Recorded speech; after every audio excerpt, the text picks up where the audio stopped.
Hey guys, it's Quana back again with another herbal review. Hope you guys are doing awesome. So today I'm here to bring you guys the scoop on Lee Daniels' new film, The Deliverance. It's streaming on Netflix and it stars Andra, Monique, Glenn Close, Aunjanue Ellis, McLaughlin, and it is a horror drama horror with a smidge of unintentional comedy. Let's talk about it. Spoiler warning ahead, because I am going to be giving you the basic full-on synopsis of this movie because it's necessary to talk about it. Now, this movie is a film that it hit my purview a few months back when the trailer dropped. I actually did a reaction to the trailer. You can check that out over here somewhere. And I was quite excited about it. Lee Daniels is one of those directors that for me is very hit or miss. He is, of course, known for the Oscar winning, or at least Oscar performance winning, Precious. Lee Daniels, The Butler, of course, Empire. A lot of people know that. He's produced a lot of things, and a lot of people might not know this, but one of his early producer credits is Monsters Ball, which gave Halle Berry her Oscar win. So he is very well versed, talented director all around, and I was a little excited about this, but there was one thing that gave me some trepidation, and it was because he had produced a movie for BET Plus called The Reading, starring Monique, which I also reviewed. You can check that out and also drop the link down below in the description and in the comments. And I was not happy with the outcome of that movie. I thought it was going to be a much more serious horror film, and even though Monique herself is a comedian, there wasn't really anything in the trailer or in any of the synopsis or the press around that movie to let us know that it was going to be more of a horror comedy. And it took a very sharp turn at more comedy than horror, and I was very disappointed. Also, it was a little less supernatural than perhaps we were led to believe it would be, and that also I found was very disappointing, and I just wasn't happy with her performance. I thought that her performance in Precious was just like groundbreaking. It was full of a lot of depth, and it was very serious, and I don't think that we're supposed to take any of that lightly, although some people did take the movie a bit more light, but I did not. And so trying to see her kind of grapple these two dichotomies of like comedic and serious, a little bit shocking and off-putting, because just nothing to signify that the movie was going to be a horror comedy. And listen, if you've ever been on my channel for any length of time, you know that I love a good horror comedy over here. In fact, literally almost every Monday I am watching horror comedy live, and so I definitely love those kind of films. And I like comedy in horror because I think it's necessary to break up the weight of it. There are moments in this that are comedic that I thought worked well, but then we'll talk about that last 15 to 20 minutes in the movie where it takes a sharp turn and it doesn't quite recover itself, in my opinion. The film stars Andra, who has worked with Lee Daniels before on The United States versus Billie Holiday, and her performance in that was superb, to say the least. But again, I felt as though artistic vision for that film was off-putting to me. I wanted to see a movie where we got the chance to experience a more triumphant Billie Holiday and a more intentional Billie Holiday with her activism, and I felt as though we didn't get that. I felt it was promising that, but it was a little less altruistic, and so it kind of was off-putting to me how heavy that movie was. And I felt as though we were watching this woman just get beat down, and it didn't feel like she was really owning it, but the movie was portraying as though it was going to show that. So I was a little disappointed. But let's talk about who else is in this movie, because the icon herself, 8-time nominated, Academy Award nominated Glenn Close, was in this movie. If you're not familiar with Glenn Close, then you're probably not familiar with films like Fatal Attraction, The Wife, 101 Dalmatians, hello, as Cruella de Vil, superb, Hillbilly Elegy, which we're not going to talk about the whole JD Vance of it all, but still a good performance by Glenn Close. This woman is an icon. I believe she's like 77 years old, my gosh. And seeing her among many other actresses who are constantly nominated and just always out of the reach of the Oscar, it's just heartbreaking. She's acting in this, and it is for no other reason than to watch some good performances. I think people should watch this movie, and I think they should watch it with that intent in mind, because I think that the noise of everything else can make you miss just how great the acting is in this, and she is superb in this. Let's talk about what else is in this movie, because we have a return of Monique, which a lot of people were waiting on. Very well publicized is her, for lack of a better word, with Tyler Perry and Oprah Winfrey, and at one point Lee Daniels. And of course she was in his film Precious, for which she was paid only $50,000 for. My god, that seems like such a small amount of money. I don't know what the filming schedule was like for that movie, and if that was a short filmed process, but I know that Tyler Perry very famously does these films that are filmed in like a few weeks, and so he's been notable to give Black actors a higher pay. But I think that sometimes we do have to put that up against the filming schedules of what these people are having, and when we're seeing these bigger budget films that are spanning months to some of these bigger budgets and bigger paychecks are understandable. If you're filming for 3 months, then $250,000 as a well-known actor, even up to $1 million or so, is not that bad, because you're cutting off other roles, you're not taking other projects, you're not promoting other things during that time, you're just letting whatever things are in the ether be in the ether. So it's understandable. But $50,000 for that movie was wild. But he was just kind of really getting his directing chops kind of working in that movie, and it was the movie that was going to be pulling in these accolades and like showcasing his ability. But listen, that movie won that woman an Oscar, and she was asked to promote the film without any pay, which is normal, I guess, but the paycheck that she got that preceded that did not back up what was going to be requesting of her, and she did not do it. She declined, and of course that led to her being temporarily blackballed in Hollywood. She still has been, of course, attached to some black projects, but never with the same acclaim. And I think we can say, like, most definitely the rumors are that it was a very real thing, but we also know that there are actors and actresses that have not been blackballed that also don't get a lot of work, because unfortunately in Hollywood there tends to be very little space for black films that have significant dollar signs and significant budgets attached to them. And there have been very few that have been released this year, with Tyler Perry and Lee Daniels kind of helming two of the biggest, and most of these films are not in the theaters. And so there's a larger conversation that I've been wanting to have about that. So if you're interested in that, please comment down below. But let's move on. Let's just talk about Monique's role in this this film, which we'll talk about that later. Aunjanue Ellis Taylor. I absolutely adore this woman. She has literally very quickly made it into my top 5 of the actresses, and she can do no wrong, but this was not the film for her.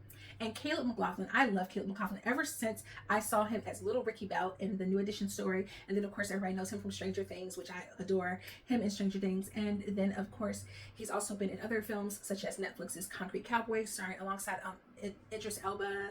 I want them to give this young man more to do on screen, because when he is brilliant and breathtaking on screen. But let's talk about this movie. It is loosely based on the Latoya Ammons case, which was out of Gary, Indiana.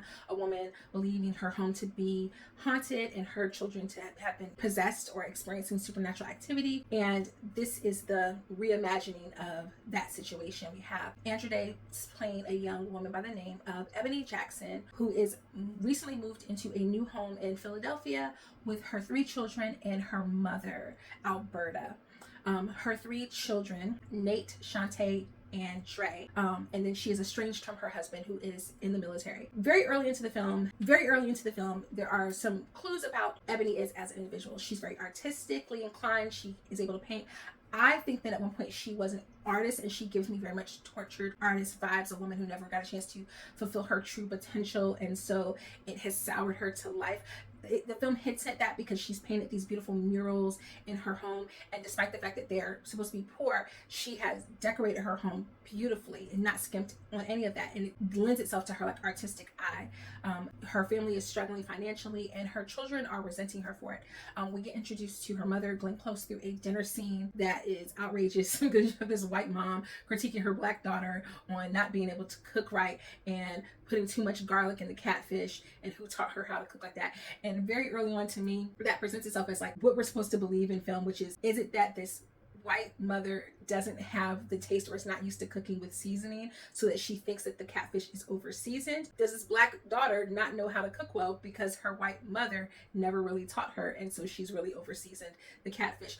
We don't know. We see the children eating the film, and they're certainly laughing at their grandmother's jokes, but we don't know if they agree with her or not. And I think that sense of ambiguity lends itself to the rest of the film, which is that you just really don't know what's happening. Things begin to take a turn when there are all these flies present in the house, constantly flies, and then we start seeing inklings of the son Dre talking to someone, perhaps talking to an imaginary friend. We don't know, but he's very quickly ignored. We find out that mother Ebony has a drinking problem and gets violent with her children. We see this at the table where she pops Dre in the mouth and he begins to bleed. She immediately apologizes for it, but we can see that this has been something that's been ongoing with her, and maybe the grandmother is there to help protect the children from her. But we soon find out that Glenn Close's character Alberta is suffering from cancer. She's getting chemotherapy, but listen, she is a bad pajama, and she's not going to let that slow her down. The wigs were giving, in my opinion, the blonde wig especially. We see her trying on these different wigs. And then we see that she doesn't have any hair, and we find out that she's been going through chemotherapy. But listen, this mama is dressing to the nines, and she's out here and she's pulling men left and right. Now there's a moment where she's outside of the chemotherapy clinic, and this guy is outside, and he kind of looks bummy, but he's trying to holler at her. She thinks about it for a second and she passes. I did not know if they were trying to hint at her being in her former days, or if she was just gravitating to the male attention. It kind of was giving whorish behavior, and I didn't know. Let me know in the comments if you think it was supposed to be indicting whorish behavior. But we get inside and we find no other than Omar Epps. I'm telling you what, the 90s guys have been making a comeback this whole month with this movie, and then with the Supremes at Earl's All You Can Eat with Mekhi Phifer.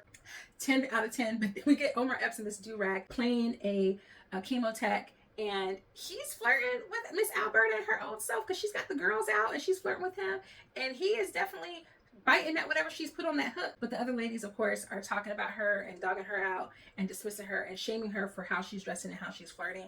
But she's got game, and she manages to pull him. We see a lot of tension between the kids and their mom, and then Ebony and her mom.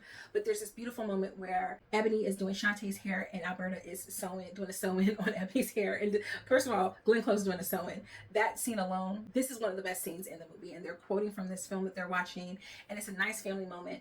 It doesn't last long. Things quickly begin to escalate in the home with just more sense of dead things. The little baby Dre is acting strange, waking up in the middle of the night, guzzling milk and pouring it on himself, getting hurt. And we also see Nate, who's having his own troubles because he's getting bullied by boys in the neighborhood, but his mom is going to hold it down for him, but not allowing him to be a young man. It causes much more problems for him, and that is also a point of tension between them. We see and hear Shantae on this broken phone reaching out to her father. She seems to be very close to him, and she wants to get a new phone for her birthday, but Ebony convinces her that instead of a new phone, they will just do a birthday party, celebrate later with a more expensive gift once her father returns. That storyline seems to kind of go away because she does end up having the birthday party for her, but she also does give her phone. We don't know where she gets the money for the phone, and I don't know if there's an implication. My mom seemed to think that maybe there was an implication that Ebony herself was doing things on the side in order to secure the funds, but the film is very vague on that. Just a lot of vagueness in some of those key details, but she ends up giving her the phone, which was great.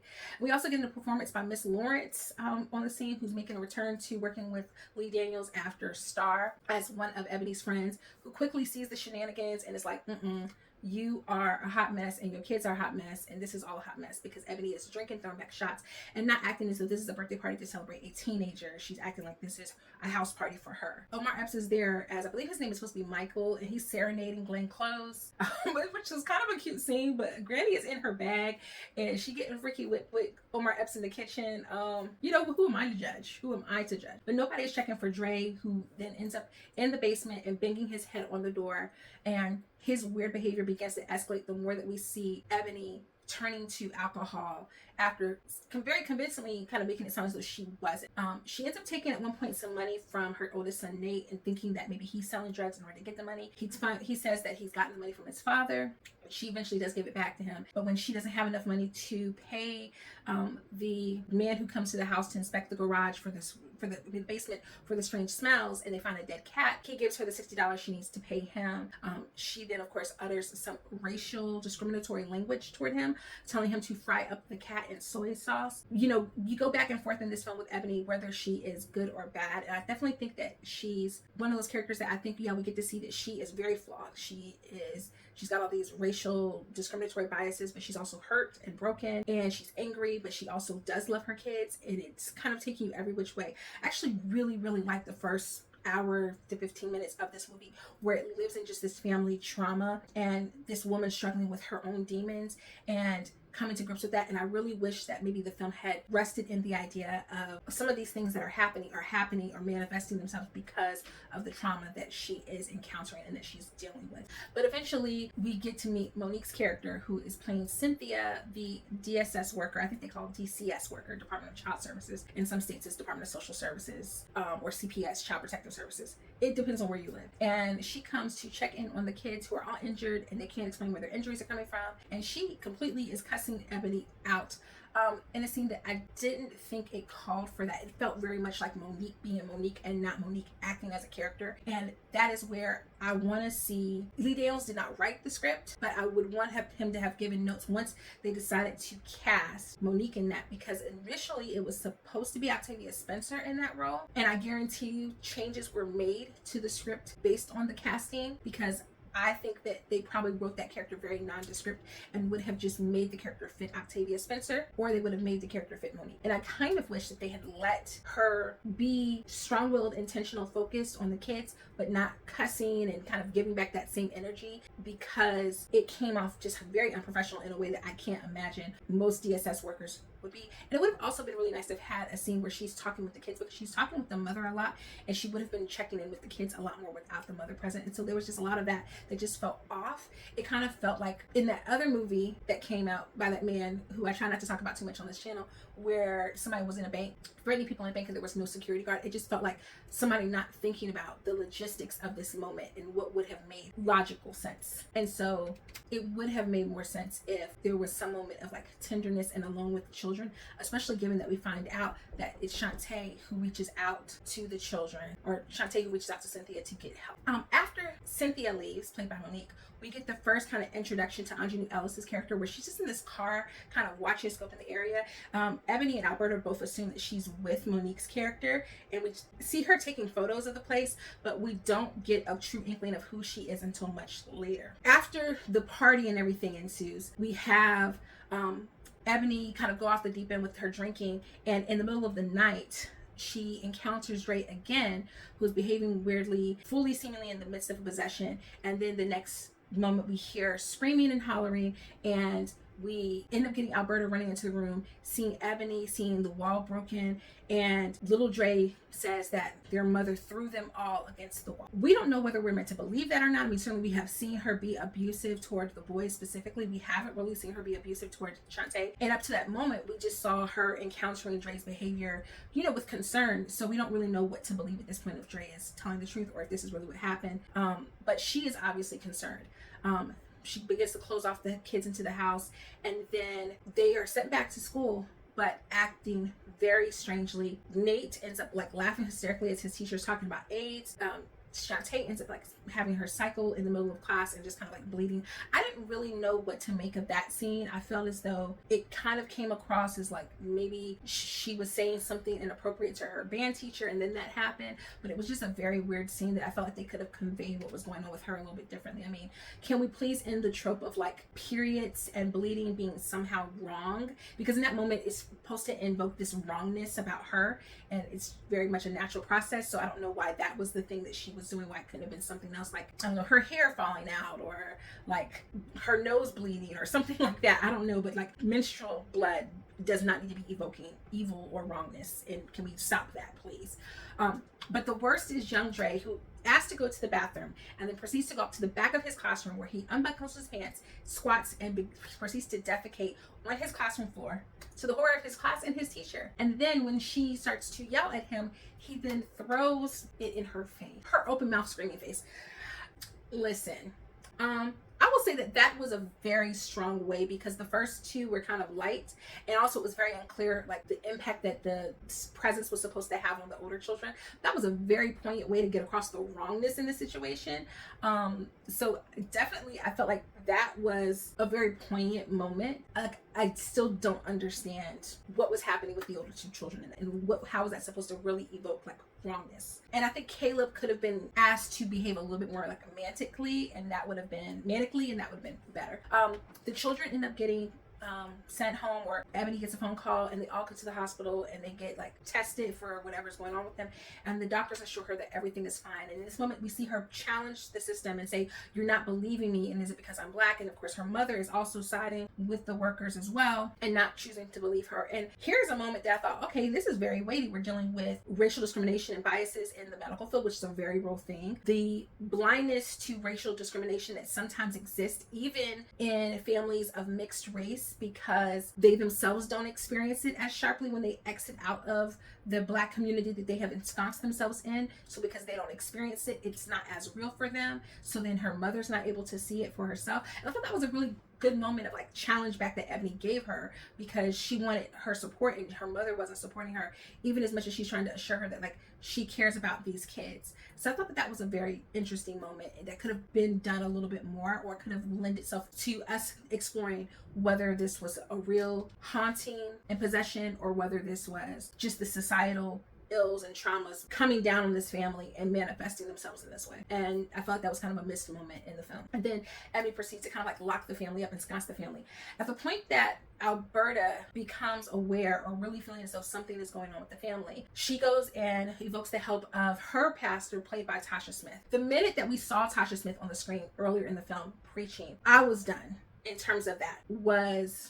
I'm so sorry to Tasha Smith, but the way that her voice resonates, the intonation of her voice, and she never does anything different to it. And your voice is your voice, but you can do things with your voice. You can be trained, and you can get vocal training. And because of the way that she speaks, and it's so, I think, grounded in the characters that she's played before, especially in Tyler Perry films, it's just really hard for me to take her seriously when I see her in other roles, because she always feels like she's playing a version of herself. And I felt the same way when she was in Bad Boys 4. I feel the same way in almost all of her movies. And so it was really hard for me to connect with her as a pastor. But then when Alberta's character goes to her, she's like, no, we don't do that here. Not this kind of church. So Alberta goes home, puts up a bunch of crosses, and proceeds to just use her faith to try to combat whatever is happening in the home with these children, because she is sensing it as well. And unfortunately, at the point when she realizes what's going on, it comes a little too late, and she is attacked and ends up getting, pushed down the stairs potentially. Again, in a moment in a scene where it could be taken a number of ways, and if Lee Daniels had decided to play with the concept of us, the audience, kind of not knowing whether or not this was Ebony's own physical abuse manifesting, whether it was a supernatural thing, whether it was just coincidences occurring at the time when all these other things are happening, it would have been probably a much more interesting film, and probably gotten more critical acclaim, because it would have played with the idea of like, well, she's a sick woman. She could have just fallen down the stairs. Was she really possessed? We didn't have to see the physical manifestation, and because the CGI is not great anyway, it would have lent itself probably more to a stronger horror element in the film. But Alberta dies, and Ebony, seemingly, because it's labeled as a crime scene, the tape on it is like it's a crime scene, not as like an old woman who just naturally may have fallen down the steps, because she's also a cancer patient, is seemingly a suspect in it all. Ultimately, the children are, Ebony's like fleeing the house. Ebony's like, okay, gotta get my kids out of here. This is not good. Let's go. Which is what she should have done a long time ago. And this is where we get to see Dre full on being possessed in the car as they are fleeing the places. So at this point now, the possession is happening to Dre. It's not just in this dwelling. And I do think that's also where in some of the lore of the film, Lee Daniels gets a little bit, either the script or Lee Daniels himself, the vision gets a little bit murky, because it's like, is it a haunting and possession within the house that's happening to them? Or is it something that's happening now to the children? And because it happens and they're gone from the home, and it's not in one singular place, it does make a lot of what happens very kind of confusing. The spiritual warfare nature of it all, which I believe can happen. So, but it was confusing for it to be on film. It happens in the car. Ebony leaves the car and goes to get help, and eventually the children end up back in the hospital and back into custody. And Ebony does not have her children. The moment where Monique's character witnesses crawl backwards because he unleashes himself from his restraints in the hospital, and they see that. And they do not do more than that. Like, there's nothing that they can do. He just is left there. And the nurse is like, I'm not going near that room. It was like very confusing, because now we've opened up this net to where these other people see this happening. And she does, I guess, believe Ebony now because she's witnessed something supernatural. But it just made for a very confusing moment in the film, and also were not done very well. Someone said that he was auditioning for Miles Morales, and I was like, yes, that and that. Like, let's picture this little black boy as Miles Morales so he can walk backward on the ceiling.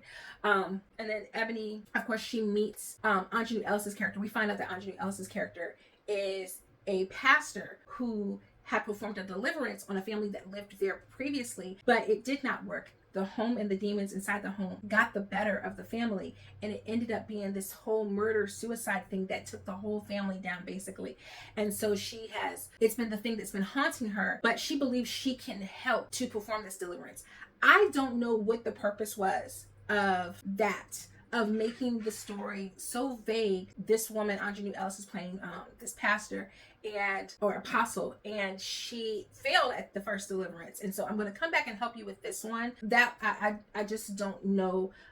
Even if it was something to the effect of like the family rejected her assistance in performing the deliverance, and this is what happened to them. But it was very unclear, and so it just was like this woman failed at her job, so now she's going to go for round two. So Ebony and her connect, and Ebony then eventually goes back to the hospital and sneaks Dre out so she can take him back to the house where she is going to perform this deliverance on him. Across town in different locations where Nate and Shantae are being kept in different facilities, they're themselves experiencing supernatural activity, but they're not taken back to the house. Shantae is at this foster place, which is like a church, and Nate is somewhere else, and she's floating and having like stigmata on her hands, and he is eating his skin. Again, very confusing, because is the possession happening to just the little boy? Is it happening to the house? Like, how is she able to release the older children from the restraints? There's a timeout. There's a little bit of lore. If you grew up reading horror films, there's a lot of lore around possessions, and a lot of the possession-based literature that was coming out in like the early 20th century had to do with the idea of teenagers being susceptible to possession because it was the moment that they were going through puberty, and it was kind of like almost suggesting a sort of like literary metaphor for what puberty does to you, the duality of it, like the confusion, the raging hormones, all of that. And so it opens you up to possession. Children could also be susceptible because they have nowhere to funnel out their frustrations and their emotions, and so they're sucking in these emotions that are going through their family. Like if there's a lot of fighting in the house and a lot of stress, they're receiving all of it and not having any way to like relinquish it, and it makes them open up for possession. That's a part of the lore behind it. I remember reading a lot of that when I was like a kid. So the fact that we don't get that here, there's just kind of like this loose assumption maybe that the audience is familiar with that, but this is one of the few films that deals with this type of topic that stars Black people, and so it would have been a nice kind of note to have that conversation, again adding in that ambiguity of, is this all really happening? Or is this the manifestation of Ebony's trauma mixed with now her moving her mother, who is the source of her trauma, into her home while her husband is away, and she is potentially losing her children, and her children are going through these different things, like showing Ebony going through puberty, which of course the onset of her cycle could be an indicator of that if that had been brought into the conversation. Nate becoming a young man and his manhood being challenged could be brought into the conversation. Dre being the young child, funneling all of these emotions in and not having an outlet for it, and now having this imaginary friend that's making him do and compelling him to do bad things. It would have been a great conversation, and it would have been a great way to bring some ambiguity to, is this really a supernatural haunting, or is this just all of these things happening and it's like just the perfect storm of situations happening for this family? But we don't get any of that. What we get is Ebony going and stealing Dre, taking him back to the house, and then being there with Aunjanue Ellis' character to perform the deliverance. They can't call it an exorcist because they're not supposed to be depicting the Catholic Church, and exorcism goes with the Catholic Church, i.e. they can't do any of that. And also exorcism is a franchise, so they can't do that, so they have to call it the deliverance. She begins to pray, and then the demons show up. And this is where the film's very grave, serious, and contemplated and balanced tone takes a wrong turn. It was going this way and it needed to go this way, because then we have a lot of contortions, a lot of like Andra Day, Cirque du Soleil, crip walking backwards, like broken bones, like kind of style of stuff going on.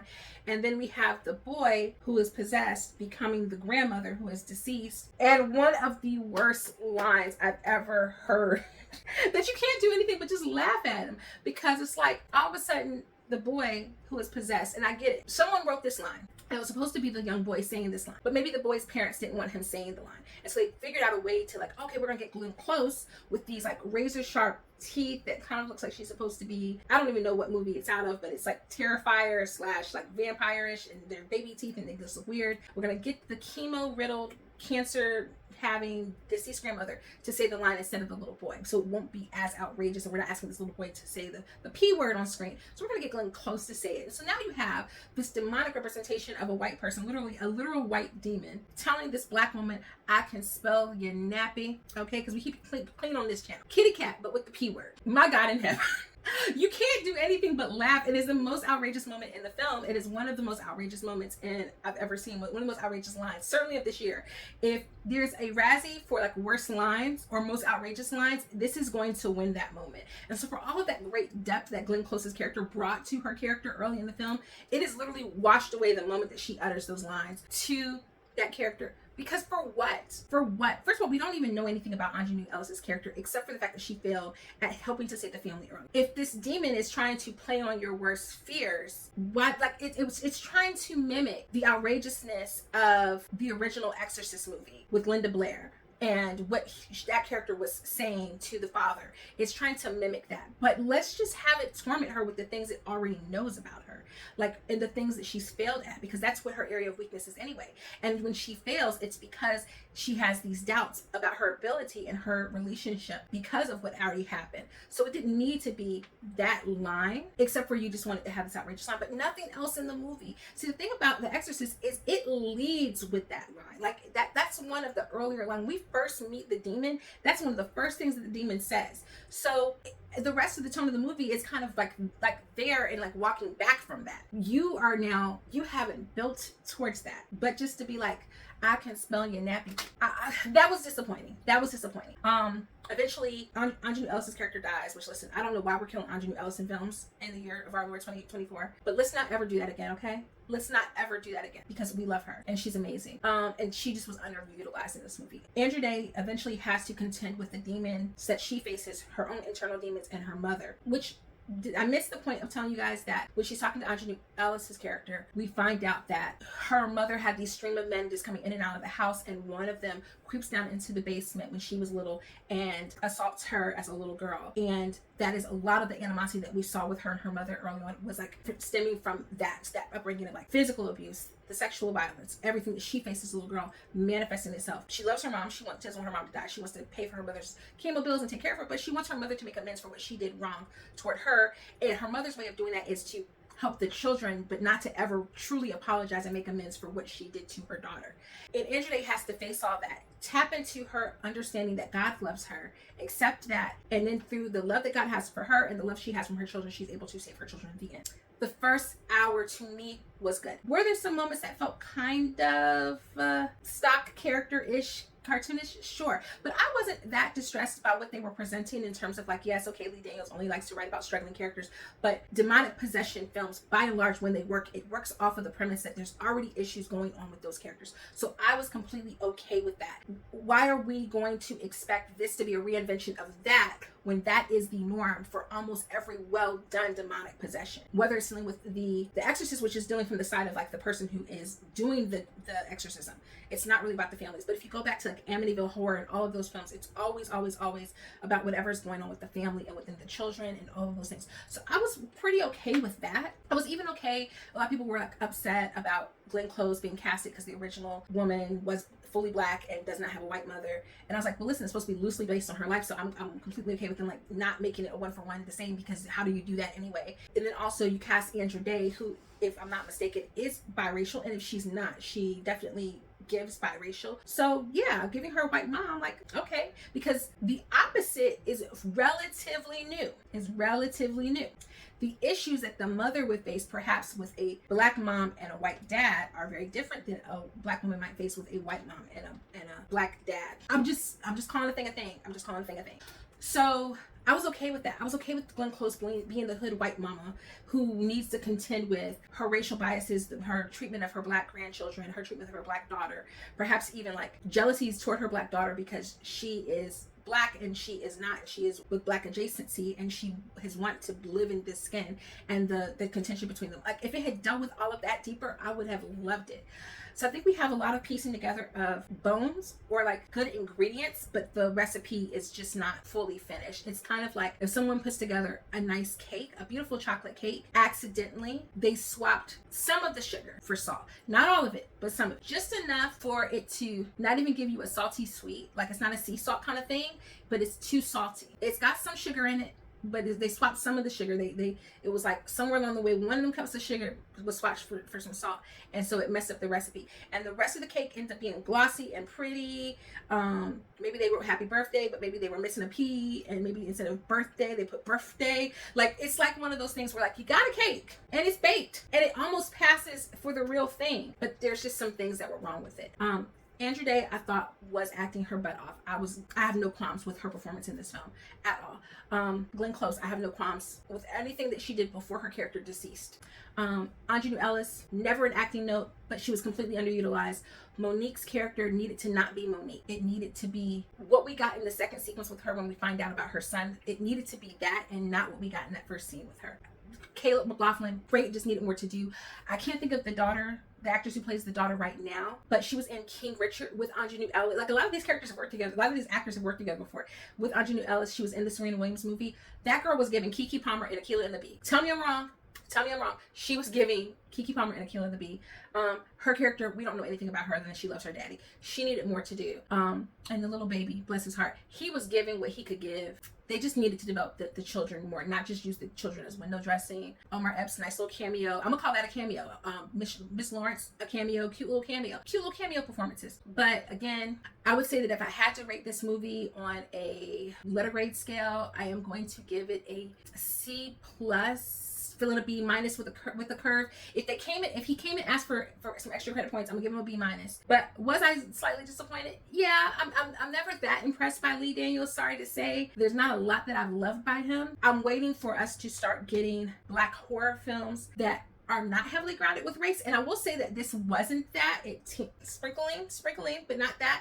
So I appreciate that for what it was, and I think that it could have been better if he had tweaked some things, but it definitely wasn't perfect. It just need to decide what it wanted to be. But yeah, I would give it definitely a C+, B-. Definitely check it out. I mean, I think it has a good home. Could it have been a theater? Oh yeah, this could have been a theater, because this was better than a lot of the horror movies I've watched this year, and I watch a lot of horror movies, as you can see on the channel. So if you like horror movies, why aren't you not subscribed? If you aren't subscribed, if you are subscribed, thank you so much. Make sure you turn on that bell for notifications so you can see whenever I drop a new video. If you stuck with this video for all this time, thank you. Those were my thoughts on The Deliverance, Lee Daniels. Let me know down below in your comments. Let's talk about it. Did you love it? Did you hate it? And I'll see you guys in the next video.